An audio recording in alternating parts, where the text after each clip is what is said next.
नमस्कार. मी वंदना सरोज वाघमारे, समुपदेशिका तथा शिक्षिका.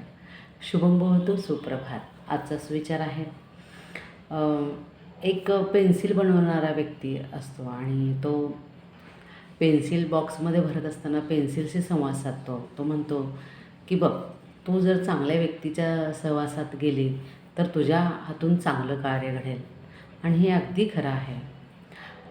आपण कोणाच्या सहवासात राहतो, कोणत्या प्रकारची पुस्तकं वाचतो, हे फार मॅटर करतं आपल्या आयुष्याला वळण देण्यासाठी.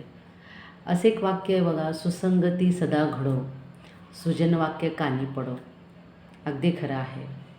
जर आपली दिवसाची सुरुवात चांगल्या श्रवणाने झाली, चांगल्या चिंतन मननाने झाली तर नक्कीच आपल्याला त्याचा फायदा होतो. आणि आयुष्यामध्ये चुका होत राहतात. This is part of life. But चुकांचं जर रिपिटेशन होत असेल किंवा पुन्हा पुन्हा चुका त्या चुका होऊ नये,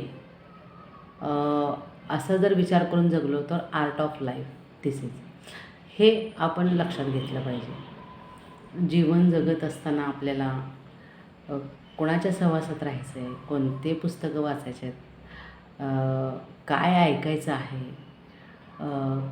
कोणत्या गोष्टीवर चिंतन करायचं आहे, हे जर अचूक समजलं तर खरोखर आपण जीवनातला खरा आनंद उपभोगू शकतो.